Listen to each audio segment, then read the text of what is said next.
Kita itu sering usil dengan cara hidup orang, pandangan hidup orang, gaya hidup orang. Kita menggunakan kerangka berpikir kita untuk memvonis dia. Kita dan orang lain itu harus ditegaskan bahwa kita ini berbeda. Jadi orang lain itu punya jati dirinya sendiri, punya cara hidupnya sendiri, punya cara pandangnya sendiri. Nah, ini yang sering dilupakan orang.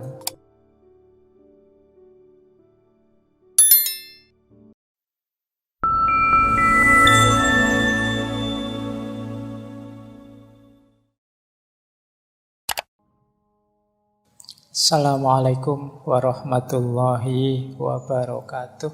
Bismillahirrahmanirrahim. Sekarang kita lihat, kenapa sih etik jenis tanggung jawab ini penting? Jadi etika tanggung jawab ini dalam pikirannya Levinas adalah jawaban atas kecenderungan manusia yang egois. Manusia itu cenderung egois, yang dipikir selalu dirinya sendiri dulu. Kalau guru saya dulu kalau memberi ilustrasi, contohnya manusia itu selalu egois kalau pas nonton foto bareng-bareng, kalian kan selalu nyari diri kalian sendiri dulu. Iya kan? Jadi kamu mesti nyari fotoku dulu yang mana, kan tidak mungkin temanmu. Nah, itu ciri paling gampang bahwa orang itu egois, yang dipikir dirinya sendiri dulu. Nah, cuma ini kalah dengan orang yang mencintai. Orang yang mencintai itu bisa saja dia yang dicari foto yang dia cintai dulu. Nah, jadi nanti kamu liriin ya kalau pasanganmu nonton foto bareng-bareng, nyari aku dulu apa nyari dia dulu? Kalau nyari dia dulu, jangan egois ini orang ini. Nah, jadi kata Levinas, manusia itu punya kecenderungan menyerap segala yang ada di sekelilingnya sesuai dengan perspektif pandangannya, sehingga bisa dia kuasai.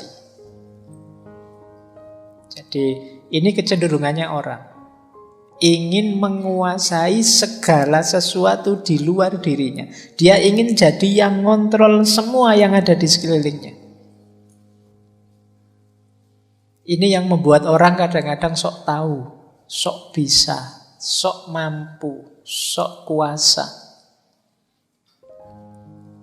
Kita itu kalau sudah di wilayah kita itu kan merasa menguasai segala di sekeliling kita.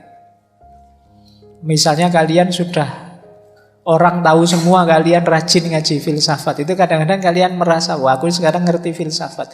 Jadi kalau ditanya orang meskipun tidak ngerti tentang filsafat, kalian berusaha kayak ngerti. Ya kan kalian, wah masuk sering ngaji filsafat, pertanyaan gini aja tidak bisa, tak ngarang-ngarang sidik lah pokoknya.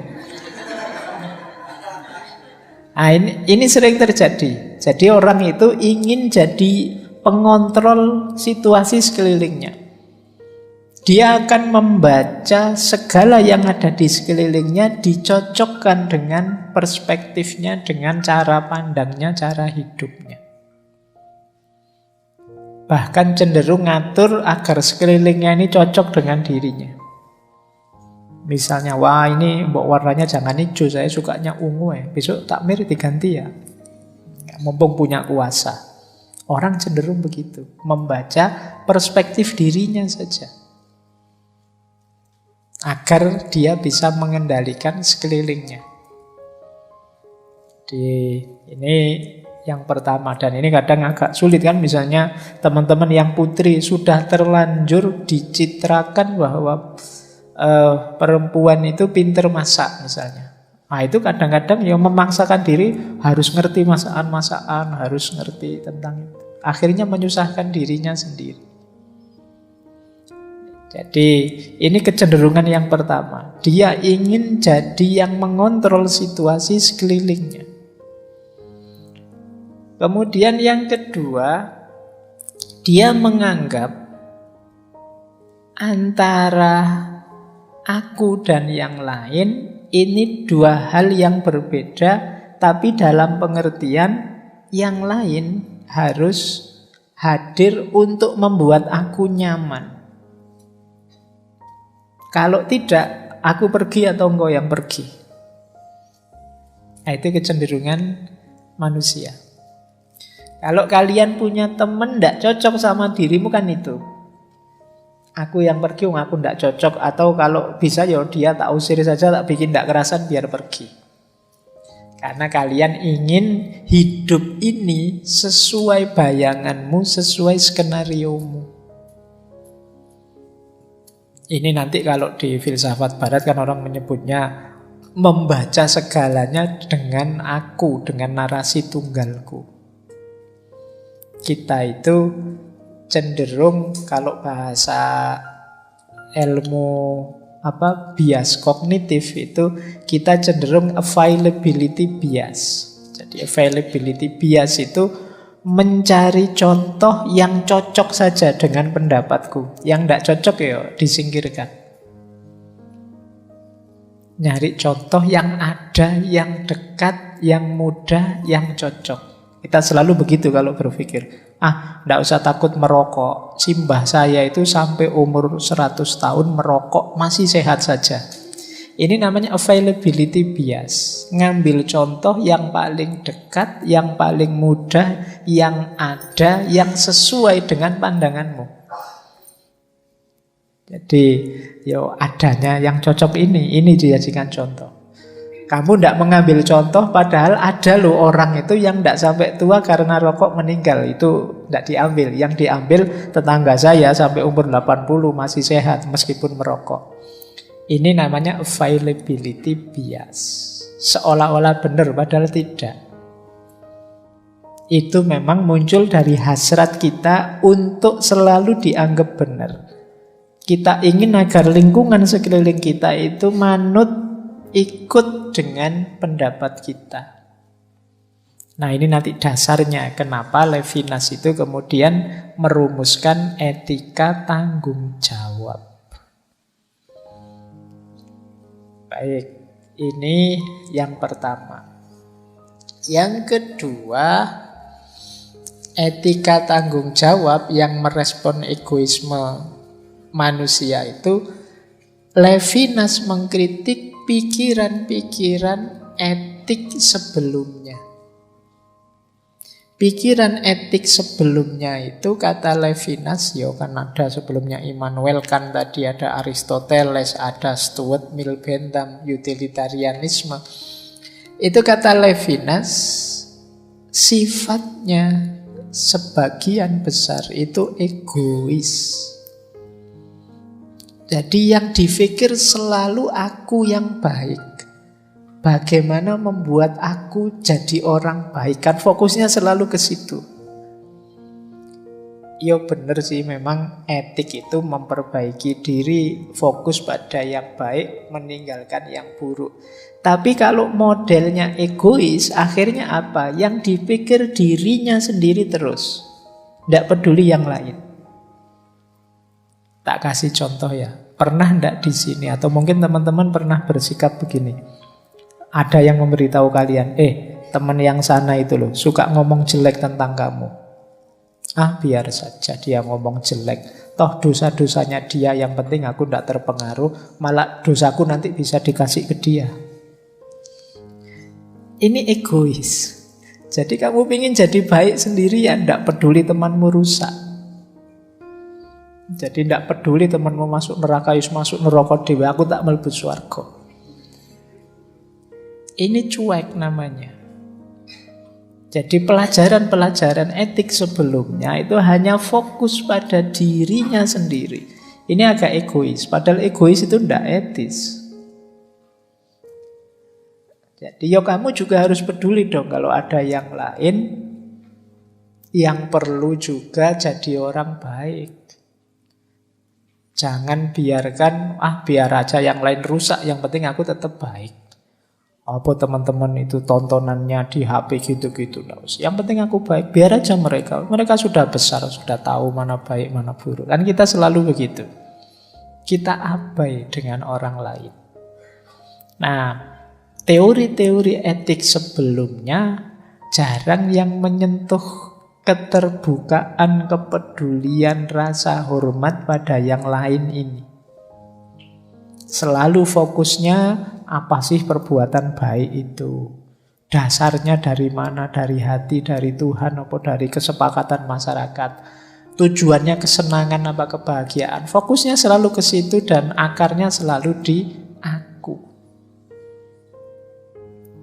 Nah, sekarang Levinas menawarkan etika tanggung jawab.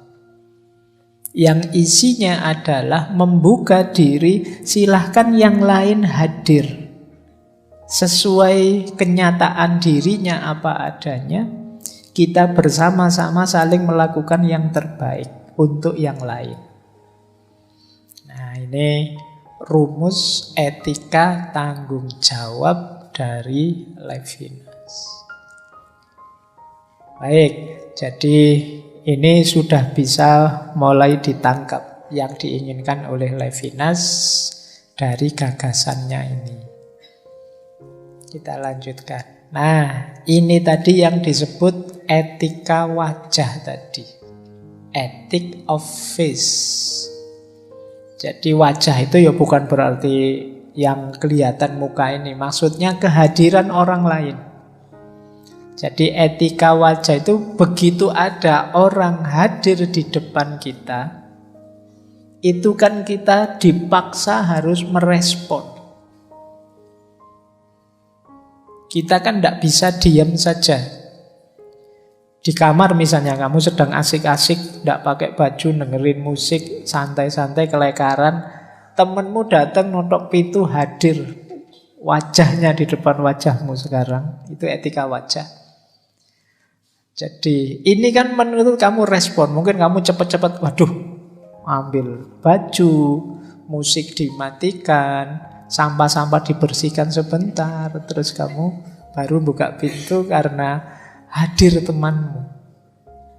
Jadi kehadirannya dia menuntutmu harus melayani dia, merespon dia. Ini yang disebut etika wajah. Jadi kayak kalian misalnya tadi kesini misalnya bayangannya tidak ketemu temanmu yang itu, tiba-tiba ketemu, itu kan kamu harus merespon. Bayanganmu ngajinya mungkin gerimis-gerimis ini tidak banyak, waduh kok banyak orang, nah, mungkin kamu beda lagi. Bayanganmu macam-macam. Hadirnya orang lain itu mau tidak mau menuntut kita untuk merespon. Disinilah nanti akan diuji kita itu seorang yang beretika atau tidak. Ada orang yang sejak awal memang menutup diri, tidak menerima hadirnya yang lain. Itu orang-orang abai tadi, orang cuek tadi. Orang lain hadir, peduli amat urusan-urusan dia sama saya urusanku. Aku, dia. Ini tidak etis. Atau dia hadir di depanku harus ikut aturanku. Dia ada di depanku harus menyesuaikan dengan keinginanku. Dia akan aku nilai, aku baca sesuai perspektifku. Ini juga kalau versinya Levinas tidak etis. Kita memaksa dia untuk berubah sesuai dengan kacamata kita. Atau kita menilai, memvonis dia dengan kacamata kita. Nah, inilah makanya etikanya disebut ethic of face, etika wajah. Karena ini kebalikannya kemarin di Sartre. Kalau Sartre itu kan hell is other people, orang lain itu neraka. Berarti apa? Orang lain ini menghalangi kebebasanku. Aku jadi tidak bebas gara-gara ada orang lain. Tapi di Levinas justru kunci kebaikanku sebagai manusia ada pada orang lain. Kita belum disebut baik kalau belum bisa baik pada orang lain.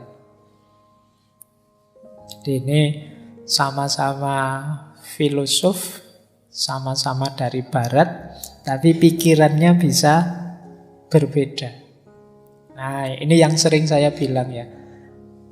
Filsafat, gagasan-gagasan filosofis itu kita harus tahu menempatkannya secara pas. Manusia itu butuh bebas mengembangkan diri, merancang hidupnya, menentukan keinginannya, yang kadang-kadang dihalangi oleh orang lain. Saya ingin duduk paling depan, tapi sudah didului teman-teman, akhirnya tidak bisa. Saya ingin duduk paling belakang, yang depan sudah kosong, terpaksa harus ke depan. Nah, ini kan orang lain menghalangiku. Kayak di kampus itu loh kan biasanya yang penuh kursi belakang duluan. Nah, kamu mau masuk kelas, saya nanti duduk di belakang saja. Begitu masuk, lu sudah penuh yang belakang. Terpaksa harus duduk di depan. Itu kan bahasanya Sartre kan masuk, hell is other people. Orang lain itu ternyata neraka. Akhirnya saya duduknya pas di depan dosennya. Aduh. Jadi, kalau versinya Levinas ini enggak. Justru hadirnya orang lain adalah ujian bagi kita sejauh mana kita itu orang baik. Jadi, ya mungkin kalian yang di dalam kelas, begitu ada temanmu masuk terlambat, Mas mau duduk di belakang apa di depan? Kalau di belakang silahkan, saya tak pindah ke depan. Kamu orang baik. Jadi kamu memperhatikan kepentingan, kebutuhan dia tidak dari perspektifmu, tapi dari perspektifnya dia. Inilah yang dimaksud ethic of face. Jadi etika tentang wajah. Baik, kita lanjutkan sekarang. Kita mulai dengan prinsip-prinsip etika tanggung jawab. Yang pertama adalah prinsip menolak totalisasi. Menolak totalisasi itu mudahnya menganggap semua orang sama dengan perspektif kita. Jadi kita tidak peduli dia mikirnya bagaimana. Pokoknya kita kategorikan dia sesuai pikiran kita. Kita menggunakan standar yang sama untuk semua orang. Ini namanya totalitas. Jadi kita mereduksi orang dalam kerangka pemikiran kita. Ini namanya totalitas. Padahal kata Levinas, kita dan orang lain itu harus ditegaskan bahwa kita ini berbeda. Jadi orang lain itu punya jati dirinya sendiri, punya keinginannya sendiri. Orang lain itu punya hasratnya sendiri, punya cara hidupnya sendiri, punya cara pandangnya sendiri. Nah, ini yang sering dilupakan orang. Kita itu sering usil dengan cara hidup orang, pandangan hidup orang, gaya hidup orang. Usil kita di mana? Kita menggunakan kerangka berpikir kita untuk memvonis dia. Ini tidak etis, katanya Levinas. Ini yang disebut totalitas. Jadi ini termasuk jenis kekerasan pada orang lain. Jadi kan sering kan ada kasus-kasus semacam ini. Ada budaya tertentu yang tidak dihargai, dilecehkan, kemudian rame, viral, jadi kasus tertentu. Nah ini kenapa? Karena melakukan totalisasi tadi. Ya kita memang manusia yang punya prinsip, punya kebenaran, punya kerangka berpikir. Tapi orang lain juga punya. Yang tidak selalu sama dengan kita. Kita membaca orang lain dengan kacamata kita, ya tentu saja tidak pas, tidak cocok. Mentang-mentang saya tidak suka tidak suka kopi, misalnya saya bilang, takmir, tidak usah nyediain kopi lah, teh saja lah, lebih sehat kok. Atau air putih saja lah ya minggu depan, air putih itu lebih sehat. Dokter juga bilang begitu. Ini namanya totalisasi. Memperlakukan orang lain secara sama, semuanya dengan perspektif kita yang satu itu. Ini namanya totalisasi. Mari semuanya mengikuti saya ngaji filsafat. Ngaji filsafat ini penting loh. Ini nanti misalnya itu promosi. Nah, ini juga kalau tidak mempertimbangkan masing-masing orang bisa masuk totalisasi. Apa iya semua orang butuh filsafat misalnya? Apa iya semua orang punya passion di situ misalnya? Oh, tapi ini penting kok Pak. Ini induknya semua ilmu, ibunya semua ilmu. Kita sering promosi begitu. Ya, boleh saja kita menjelaskan begitu, tapi kalau kita memaksakan orang harus begitu, namanya totalisasi. Untung itu tidak ada yang tanya kalau ibunya filsafat, bapaknya siapa. Kok punya anak banyak sekali ilmu-ilmu. Oke, jadi prinsip pertama ini berarti apa? Orang yang melakukan totalisasi itu tidak etis. Jadi kalau kalian menilai orang, menjudge orang hanya dengan perspektifmu saja dan kamu anggap semua orang itu sama, itulah totalisasi. Nah, semoga teman-teman mulai paham sekarang arahnya etika tanggung jawab ini. Jadi bertanggung jawab tidak berarti kita memaksakan pandangan kita, perspektif kita, keinginan kita sebagai sama dengan pandangan, perspektif, keinginannya orang lain. Bahkan termasuk mungkin nanti pada anak-anak kita, pada saudara, tetangga, murid, mahasiswa kita. Jangan melakukan totalisasi. Yang kedua, transendensi. Kalau totalisasi tadi mungkin lebih menghargai dia. Kalau transendensi ini bahkan lebih jauh dari itu. Jadi, aku keluar dari diriku tidak sekedar untuk menyeberang. Menyeberang itu trans. Tapi juga untuk naik. Makanya istilahnya transendensi. Naik maksudnya apa? Naik menuju yang lain. Berarti apa? Sekarang aku melayani yang lain sesuai keinginannya, sesuai kebutuhannya, sesuai yang baik menurut dia. Ini namanya transendensi. Transendensi itu ya seperti tadi, kita memposisi. Kenapa disebut naik? Karena orang lain ini kita posisikan di atas kita. Kita melayani dia dalam tanda petik. Jadi ya kayak tadi loh, ada temenmu ke kamarmu misalnya, kamu padahal tadi mendengarkan musik kesukaanmu, tapi begitu dia masuk, kamu tanya, kamu senengnya musik apa? Oh kalau saya sukanya koplo. Wah ini baru murotal diajak koplo.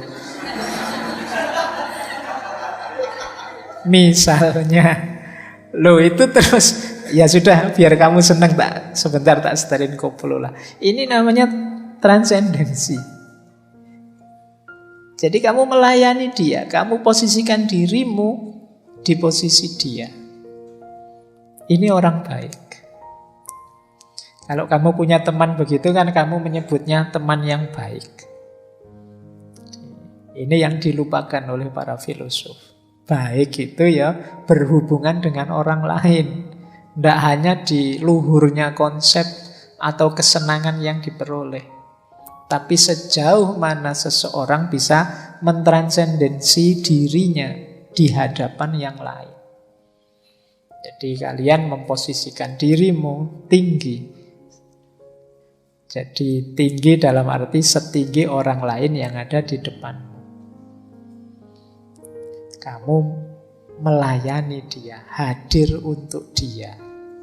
Ini prinsip kedua. Prinsip ketiga, etika tanggung jawab itu hubungan yang asimetris. Ini menarik. Kita selama ini selalu bilang kesetaraan. Justru di sini Levinas bilang tidak. Dalam konteks kebaikan itu harus tidak setara. Tidak setara tidak dalam arti aku menindas dia, tapi aku melayani dia. Jadi ini kan terbalik, selama ini kita ingin setara, tapi di Levinas tidak. Hubungan kita itu tidak setara. Tidak setara dalam arti aku lebih tinggi, tapi sebaliknya aku lebih rendah, aku siap melayanimu. Jadi diri kita dan yang lain ini tidak pernah jadi satu. Kita tidak selevel kok. Kamu lebih tinggi. Ayo kamu ingin apa? Yang menurutmu baik apa? Aku bantu. Dan kita melakukan ini itu tidak untukku. Aku tidak punya pamrih apa-apa ya. Aku ingin kamu baik begitu saja. Jadi ini yang disebut hubungan asimetris. Makanya tadi saya sebut ini nanti puncaknya tetap ada pada cinta. Jadi ketika kita peduli pada yang lain, ketika kita menomorsatukan yang lain, ketika kita melayani yang lain, ini dalam konteks bahwa aku tidak ada pamrih apa-apa kok. Fokusku memang hanya pada dirimu. Bahkan kata Levinas, haknya orang lain dulukan, aku nanti saja. Orang yang seperti ini ya dalam kaprahnya masyarakat, ya ini yang disebut orang baik. Saya ngambil minumnya nanti sajalah, kalau masih ada sisa biar teman-teman yang lain ngambil dulu. Nah, ini kan sebenarnya kamu berhak, wong kamu datang awal, tapi nantilah mungkin ada yang tidak kebagian, kasihan. Loh, kita menyebut orang kayak gini kan orang baik. Kamu tidak peduli kepentinganmu, tapi kamu dulukan kepentingannya orang lain. Bahkan dia lebih bertanggung jawab pada temannya, pada orang lain tadi dibandingkan pada dirinya. Kalau temannya datang, sudah makan? Belum. Mbok beli makan, tidak bawa uang. Ini pakai uangku dulu, padahal kamu sendiri belum makan. Ini cuma cerita saja. Cuma cerita, tidak tahu kenyataannya. Oh, ini kan teman seperti ini kan kamu sebut teman yang excellent, teman yang baik. Nah, kayak jadi hubungannya asimetris. Kan yang lain terus bilang, wah tidak adil itu, wah tidak bagus itu dan lain sebagainya. Tapi tetap kamu yang melakukan itu disebut orang baik. Kalau simetris saja, yo pertimbangan hak, pertimbangan balasan tadi, pertimbangan tanggung jawab tadi, yo setara saja. Kalau setara saja, tidak ada yang disebut orang baik, yo biasa saja, memang itu haknya. Tapi kebaikan itu yo ketika orang melayani yang lain. Melakukan kebaikan tanpa menghitung, tanpa menuntut apa yang dia dapat. Inilah orang baik. Oke, saya lanjutkan. Nah, gagasan-gagasannya Levinas tadi, ini sebenarnya menyerang dengan keras tradisi filsafat Barat sebelumnya. Orang Barat itu ya seperti Heidegger tadi, itu kan banyak membahas tentang ada, tentang being, tentang kenyataan, tentang kebaikan itu harus begini, yang benar itu harus begitu. Dan itu sifatnya general untuk siapa saja begitu. Jadi teori-teori filsafat itu kan mengeneralisir segala sesuatu dalam satu teori. Dianggapnya semua manusia itu sama. Padahal setiap orang itu unik. Jadi Levinas mengkritik filsafat barat yang itu fokus membahas being. Being itu kan tentang ada sesuatu. Biasanya kalau membahas tentang ada itu terus ngomong ciri-cirinya ini, kategorinya ini. Dan teori semacam ini terus dianggap berlaku untuk semuanya. Manusia itu cirinya 1, 2, 3, 4. Nah, terus siapapun yang punya ciri ini baru disebut manusia. Kalau ada yang kurang, yang tidak, ya tidak. Ini gaya filsafat barat lama. Jadi kebijaksanaan itu cirinya 1, 2, 3, 4. Dan pokoknya ada 4 ciri ini, yo semuanya orangnya pasti disebut bijaksana. Padahal situasinya setiap orang mungkin beda-beda.